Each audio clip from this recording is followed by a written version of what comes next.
की कुपवाड़ा के कार्यक्रम के दौरान उपराज्यपाल मनोज सिन्हा की बयानबाजी तो आपने सुनी, पर बिल्कुल अंत में जिस तरह से उन्होंने कहा कि अब जम्मू कश्मीर की जनता ये बात जान चुकी है कि यूएलवी इलेक्शन या फिर पंचायत इलेक्शन या फिर विधानसभा इलेक्शन के दौरान किस शख्स को, किस नुमाइंदे को चुनना है और किसे वोट देना है। उन्होंने ये भी आगे कहा कि मैं भी रोज़ाना जो है घूमता हूँ फिरता हूँ, मुझे भी नज़र आ चुका है कि क्या होने वाला है। तो कहीं ना कहीं हंसते मुस्कुराते ये बातें कही हैं, तो प्रश्न चिन्ह कई तरह के, क्या दोस्ती टूट गई या क्या कुछ बदलाव आ रहा है। तो चलिए राजनीतिक दलों का क्या कहना है इस वाक्य पर, उन्हीं से जानते हैं उनकी राय। देखिए बिल्कुल सही कहा है उन्होंने, बिल्कुल जनता जान चुकी है। शायद इसीलिए प्रदेश बीजेपी के नेता जो है मैदान छोड़ कर भाग रहे हैं। शायद इसीलिए हम जम्मू कश्मीर की आवाम जो है पिछले 5 सालों से चुनावों के लिए तरस रही है। देखिए बहुत लंबा अंतराल हो चुका है। 5 अगस्त 2019 को जब धारा 370 हटाई गई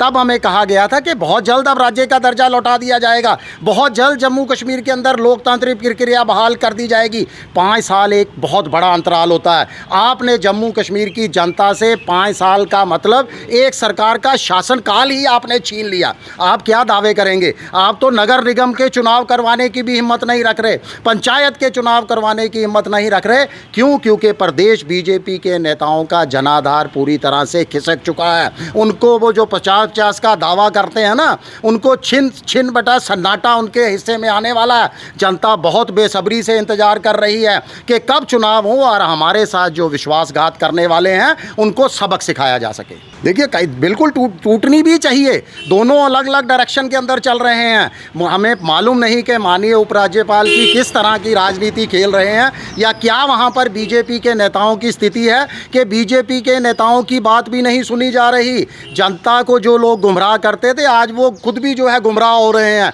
ना केंद्र सरकार इस समय प्रदेश बीजेपी नेताओं की सुनने को तैयार है और ना ही एलजी प्रशासन उनको कोई तवज्जो दे रहा है। कई घंटे उनको इंतजार करना पड़ता है। ये तो हालत है हमारे प्रदेश के बीजेपी के नेताओं की, जिनको जनता ने जो है 2014 के अंदर भरपूर समर्थन, भरपूर सहयोग देकर एक ऐतिहासिक जीत दिलाई थी। मगर जिन्होंने जनता से मुंह मोड़ा, आज प्रशासन के उच्च अधिकारी भी उनसे मुंह मोड़ रहे हैं, केंद्र के मंत्री भी उनसे मुंह मोड़ चुके हैं। आज बीजेपी के प्रदेश के नेता अकेले अपने घरों में चुपके से मौन बैठे हैं। बड़ा अच्छा कहा उन्होंने, मैं वेलकम करता हूं कि उन्होंने वो बात कह दी जो हम काफ़ी दिनों से कह रहे हैं कि लोग समझ चुके हैं कि जुमलों वाले जो जुमलेबाज पार्टी है उसको नहीं चुनना है, जो लोगों को स्मार्ट मीटर दे रही है उनको नहीं चुनना है, जो लोगों को टोल प्लाजा दे रही है उनको नहीं चुनना है। तो जिन लोगों ने ये कहा कि हमारी धार्मिक जो 2 यात्राएँ हैं बड़ी, चाहे वो वैष्णो माता की है और चाहे वो अमरनाथ जी की है, तो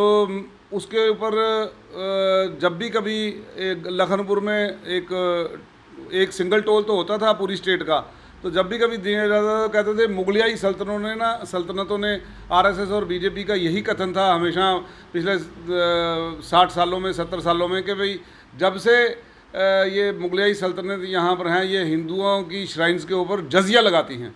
तो मैं समझता हूँ कि आज लोगों को समझ आ गया कि जो हिंदुओं की सरकार बन के सामने आई थी तो उन्होंने हिंदुओं की श्राइन्स के ऊपर कितने ज़्यादा, कोई तकरीबन 650 तो माता वैष्णो तक लगता है, 1000-1200 रुपया लग जाता है जब बाबा बर्फानी अमरनाथ जी के द्वार तक पहुंचते हैं। तो लोगों को समझ आ गया है। बिल्कुल ठीक कह रहे हैं मनोज सिन्हा साहब कि ये किसको वोट डालना है ये लोगों को समझ आ चुका है। देखिए मैंने जहाँ तक ताल्लुक ये आपका जो बयान है कि मनोज सिन्हा साहब ने क्या कहा मैंने अभी सुना नहीं है, लेकिन अगर उन्होंने ये बात कही है तो मनोज सिन्हा साहब एक बड़े पॉलिटिशियन हैं और मजे हुए खिलाड़ी हैं और वो जानते हैं कि ग्राउंड पे रियलिटी क्या है और सच्चाई क्या है जम्मू कश्मीर की। उनको पता है कि भारतीय जनता पार्टी ने जो जुमला यहाँ खेले, जो यहाँ झूठ मारे और झूठे वादे किए जम्मू कश्मीर में, उसके कारण लोग इनको वोट नहीं डालेंगे। पहले तो हम कहते थे, अपोजिशन कहती थी कि आज भारतीय जनता पार्टी को कोई वोट नहीं डालेगा, लेकिन अब तो एलजी साहब ने अपने मुंह से कह दिया कि भारतीय जनता, उन्होंने कहा जो काम करता है, काम किसने किए? वो किए नेशनल कॉन्फ्रेंस ने, क्योंकि बीजेपी खुद कहती है कि ये 60,000 डेली वेजर है ये नेशनल कॉन्फ्रेंस ने लगाया। अगर 60,000 डेली वेजर नेशनल कॉन्फ्रेंस ने लगाया है अगर, तो इसका मतलब हम फ़ख्र करते हैं कि हमने 60,000 लोगों को, गरीबों को रोज़गार दिया, उनको रोजी रोटी दी। तो आपने क्या किया? हमने तो एसपीओ लगाए। आप बताओ कौन सा एसपीओ लगाया? कौन सा आपने डेली वेजर लगाया? इसलिए एलजी और भी देखिए, अगर नेशनल कॉन्फ्रेंस का दौर, अगर उमर साहब का जब एज ए चीफ मिनिस्टर थे उनका दौर देखिए, 750 नई एडमिनिस्ट्रेटिव यूनिट बनी थी, जिसमें तहसीलें थी, एसडीएम ऑफिस थे, नियाबतें थी, सिटी ब्लॉक जो वीडियो ब्लॉक हैं वो थे, और भी काफ़ी सारे इशूज़ उन्होंने किए थे। बड़ी स्कीमें आई थी जिससे लोगों को ये होता था कि आज हमें कहीं ना कहीं रोज़गार मिलेगा। बॉर्डर बटालियन की भर्ती उसमें, उन्हीं के दौर में बॉर्डर पे गांव में जाके खुद डीजी ने ऑन स्पॉट भर्ती की थी पुलिस में। तो ये सारा दौर जब एलजी साहब ने देखा कि भाई नेशनल कॉन्फ्रेंस के टाइम में बहुत काम हुआ है, नेशनल कॉन्फ्रेंस के लीडर फारूक साहब ने और उमर अब्दुल्ला साहब ने बहुत काम किए हैं, और जो भी आज लोग उठते हैं, बीजेपी वाले खुद जाके कहते हैं जी नेशनल कॉन्फ्रेंस ने ये लोग लगाएं, ये लगाएं, उससे क्या हुआ कि एलजी साहब को पूरा विश्वास हो गया यार ये तो नेशनल कॉन्फ्रेंस ने काम किए हैं। तो उन्होंने भी एक इशारों में लोगों को कह दिया है कि भाई आप जो है नेशनल कॉन्फ्रेंस को वोट डालो, यही आपका काम कर सकती है। भाजपा का रंगढंग नहीं देखिए, ये एलजी के साहब इनकी क्या औकात है, ये एलजी साहब के साथ झगड़ा करेंगे? एलजी साहब का एक कद है, वो भारतीय जनता पार्टी के सीनियर, बेशक आज यहाँ एलजी हैं लेकिन है तो भारतीय जनता पार्टी के लीडर ही हैं ना, सीनियर लीडर हैं, शायद अब दोबारा इलेक्शन लड़ेंगे। तो इसलिए एलजी साहब के साथ मुझे बताओ कौन सा जब भारतीय जनता पार्टी का जम्मू कश्मीर में कोई ऐसा है जो लीडर जो मुकाबला कर सकता है? हाँ, कमेडियन का कोई मुकाबला करना हो कमेडी का, तो वो बड़े हैं यहाँ पे भारतीय जनता पार्टी के। उनका अपना प्रदेश अध्यक्ष देख लो जो बात करता है। कल मैं किसी पोर्टल में देखा, कोई इंटरव्यू हो रही थी, वो लड़की कोई सवाल पूछ रही थी, और जब वो सवाल पूछ रही थी वो पूछ रही थी कि मुलाजमों के डेली वेजर को क्या हुआ, वो जो आपके आज सब इंस्पेक्टरों की जो आपने एग्ज़ाम किए आज तक रिजल्ट नहीं निकले, जूनियर इंजीनियर्स के आपने एग्ज़ाम लिए सिविल के, आज तक उनका रिजल्ट नहीं निकला। वो बच्चे कोई 26 साल का था, उसमें 28 साल का होगा, जो 28 का तो वो 30 का हो गया। और क्या भरोसा कि कल जब ये लिस्ट निकालेंगे तो उस पर भी एक स्कैंडल नहीं होगा, स्कैंडल होगा तो वो लिस्ट कैंसिल हो जाएगी। तो ये बच्चों का जो फ्यूचर है, भविष्य है वो बड़ा डार्क अंधेरे में है। तो लिहाजा मैं आपको कहूँगा कि आज भारतीय जनता पार्टी जम्मू कश्मीर में एक कमेटी, एक सर्कस बन के रह गई है, और वो कमेटी, वो सर्कस सिर्फ जुमलों में बात करते हैं। आज अभी इन्हीं को कोई पूछे कि आपने 2014 में कहा था कि हम 15 लाख रुपए आपके खाते में डालेंगे, जो काला धन बाहर पड़ा हुआ उठा के पूरी बोरियों की बोरियां आएंगी और बंदरगाह में उतारेंगे और सीधा लोगों के खातों में पड़ जाएगा। आप मुझे बताएं वो 15 लाख मिला? और इन्हीं के बीजेपी ने खुद कहा नहीं वो सच्चाई नहीं, वो एक जुमला था, आपने सुना होगा वो। तो आज जब ये कहते थे 2 करोड़ लोगों को, नौजवानों को हम रोज़गार देंगे, आप मुझे बताएं कौन सा रोज़गार मिला? परसों आपने एक बयान सुना होगा एलजी साहब का कि 30,000 नौकरियां हमने जम्मू कश्मीर में दी, मुबारक है एलजी साहब को। लेकिन हम तो ये कहते हैं जनाब एलजी साहब, ये 9 साल का हिसाब है या 1 महीने का हिसाब है या 1 साल का हिसाब है? आप 2 करोड़ जो नौकरियां आपने कहा था कि हर साल देंगे, तो वो 2 करोड़ कहाँ गई? वो 2 करोड़ का तो 9 साल के हिसाब से कितनी नौकरियां हमारी बनती हैं? वो नौकरियां पहले दो ना जनाब। इसलिए मैंने कहा ना कि आज की डेट में भारतीय जनता पार्टी से जो आप बात करो कहेंगे एलजी साहब कर रहा है। भाई एलजी साहब किसका है? एलजी आपके हैं, एलजी साहब को आपने बनाया है, एलजी साहब दिल्ली से आए हैं। आज जम्मू कश्मीर जो है, इसका यूटी जो रियासत थी, इनको थोड़ी बदकिस्मती है, इतनी बड़ी यूटी हिंदुस्तान में कहीं नहीं है।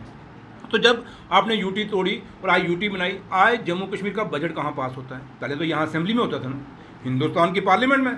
अगर हिंदुस्तान की पार्लियामेंट में बजट पास हो रहा है तो इट्स मीन सरकार किसकी है यहाँ पे? भारतीय जनता पार्टी की। भारतीय जनता पार्टी ये सोचती है कि हम सारा जो ये यहाँ इन्होंने अंधेर नगरी चौपट राजा वाला जो जम्मू कश्मीर में किया है इन्होंने, भारतीय जनता पार्टी ने, ये सोचते हैं एलजी साहब के ऊपर डाल देते हैं, एलजी साहब कल चले जाएंगे, हम कहेंगे जनाब एलजी साहब किया था, हमने उसको हटा दिया। तो इसलिए ये भारतीय जनता पार्टी एक एक्सक्यूज लेना चाहती है। लेकिन हम दावे से कहते हैं ये जो आज जम्मू कश्मीर में जो एक कहीं ना कहीं लोगों की बदहाली है, और ख़ासकर जो नौजवान है, नौजवान सड़कों पे है, और आप बीजेपी के जो वोटर और सपोर्टर हैं, ये 4-5 जो रोज़ आपको बबलू चबलू आते हैं ना, आके इंटरव्यू देते हैं, इन बबलुओं को छोड़ के आप आम लोगों के पास जाओ। आम वो जो बीजेपी का जो वर्कर है, जिनका बेटा जवान है, जिसने बीएससी की है, एमए की है, पीएचडी की है, स्कॉलर है, आपका सिविल इंजीनियर है, बीटेक की है, चाहे वो एग्रीकल्चर टेक्नोक्रेट है, चाहे वो वेटनरी डॉक्टर है, या फिजियोथेरेपिस्ट है, जिन जिन बच्चों ने ये ट्रेनिंग करके एक इंजीनियर या 12th पास की है, जिन माओं के, गरीबों के बच्चे सामने जब खड़े होते हैं उन बीजेपी के वर्करों के सामने रोते बिगड़ते जब देखते हैं, वो आज वो माँ भी बीजेपी वाली जिसने वोट डाला हुआ जो उनकी वर्कर है, वो कहती है मैं बीजेपी को यहाँ से दफा करूंगा जम्मू कश्मीर से, क्योंकि मेरा बच्चा बेरोजगार है। आज देखिए, एक माँ को बच्चा बहुत प्यारा होता है। एक माँ का बच्चा बेशक चोर होगा, माँ कभी नहीं कहेगी चोर है। इसलिए आज हमारे बच्चों को बीजेपी ने क्या दिया? रोजगार नहीं दिया जनाब, नौकरियां नहीं दी, वादा जरूर किया था 2 करोड़ नौकरी का, नहीं दिया। हमारे बच्चों को क्या दिया? गली गली में शराब की दुकानें, एवरी नुक एंड कॉर्नर पे शराब की दुकानें, मंदिरों, गुरुद्वारों, मस्जिदों, स्कूलों के साथ साथ जोड़ के बिल्कुल दीवार के लोग यहाँ से खिड़की बनाएं और अंदर ही शराब चली जाए स्कूलों के अंदर, कॉलेजों के अंदर। हमारे बच्चों को क्या दिया जम्मू कश्मीर में? ड्रग्स। लोग चीख रहे हैं, चिल्ला रहे हैं, माँ पे रो रहे हैं जाके वो पुलिस ऑफिसरों के पास कि हमारे बच्चे ड्रगिस्ट हो गए हैं। बट आपने भी देखा होगा कितने अच्छे घरों की लड़कियां इस जम्मू कश्मीर रियासत के अंदर, उन्होंने उनको अपना नशेड़ी बना दिया है इस बीजेपी सरकार ने, लेकिन पुलिस कोई एक्शन नहीं ले रही। आपके सामने राजीव बस्ती में, कबीर बस्ती में आप लोग खुद जाके कवर करते हो। वहाँ के लोग कह रहे हैं, हम कह रहे हैं कि जनाब ये लोग जो हैं बेचते हैं नशा, उनको नहीं पकड़ते। किसको पकड़ते? जो आगे लेने वाला है। उस बेचारे ने कितने का लिया होगा? 50-100 रुपये का। तो इसलिए हमारे नौजवान, जम्मू कश्मीर नौजवानों को बीजेपी ने अगर कोई पैकेज दिया, कोई गिफ्ट दी, तो वो शराब की दुकानें, शराब खुला पियो, पुत्रो मस्त हो जाओ और नशा खाओ ताकि आपकी यादाश्त गुम हो जाए। आप नौकरियों की तरफ ना मांगो, आप सिर्फ नशा ही मांगो, जिससे जम्मू कश्मीर की एक नस्ल ख़त्म हो जाएगी जनाब, एक पीढ़ी ख़त्म हो जाएगी।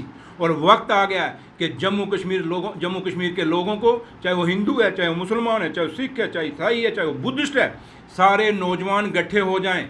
इस सरकार को, इस बीजेपी की सरकार को इस 2024 के इलेक्शन में उखाड़ के बाहर फेंकें।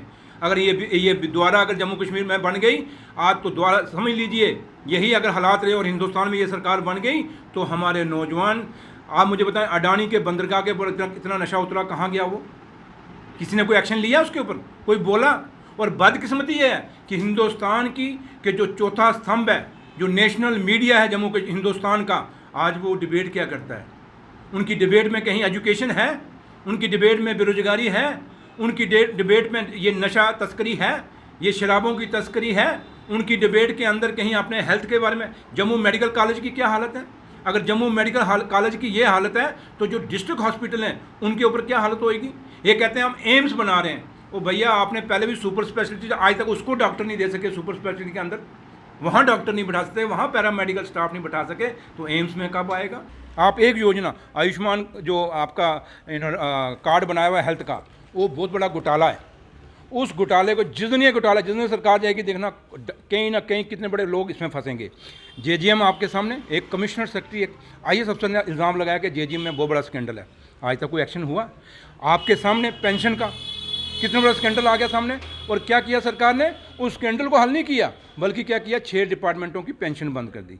आप समझ सकते हैं, आपके घर में भी दादा दादी, माँ बाप, बूढ़े बुजुर्ग होंगे, क्या उनका अगर कोई मुलाजम है तो उस पेंशन होल्डर को पूछना कि तेरी पेंशन बंद हो गई है, वो बुज़ुर्ग दवाई कहाँ से लेंगे? वो बुज़ुर्ग अपना खाना पीना कहाँ से करेंगे? तो इनको, लेकिन उन बुजुर्गों के साथ कोई सेंटीमेंट नहीं, पेंशन भाई जिन्होंने किया उनको पकड़ो, बाकी आप पेंशन लोगों की दो। तो इसलिए आज मैंने कहा ना कि जम्मू कश्मीर के अंदर आज जो भी हालात हैं, आप बताएं, जम्मू कश्मीर में इंडियन कॉन्स्टिट्यूशन इंप्लीमेंट है?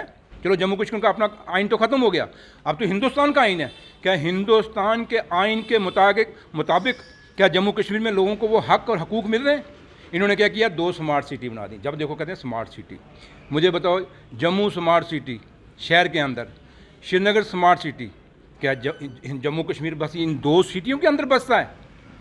कभी आप इनके हालात देखें, इनको बोलिए रूरल एरिया में जाइए, वो दूर दराज के गाँव में जाइए, उन पहाड़ों पे पर जाइए, जाके देखिए क्या हालात हैं। ना सड़कें पक्की, ना वहाँ स्कूलों में टीचर हैं, ना वहाँ पे बिजली, ना पानी, ना वहाँ पे उन इलाकों में, दूर दराज के इलाकों में कहीं ना कहीं लोगों की सुनवाई है। ऑफिसर जो हैं डीसी सुनते नहीं। डीसी तो ऐसे हो गए हैं जम्मू कश्मीर में जैसे बीजेपी के डिस्ट्रिक्ट प्रेसिडेंट हैं, जो उनको ऊपर से डायरेक्शन आती है वही वो बात करते हैं। आपकी स्मार्ट मीटर की बात, आपने एलजी साहब का बयान सुना था, उन्होंने कहा था कि जनाब ये जो है आपका 2 मिनट स्मार्ट मीटर लगाइए, 2 मिनट क्या, ये 2 सेकंड भी आपकी लाइट नहीं कटेगी।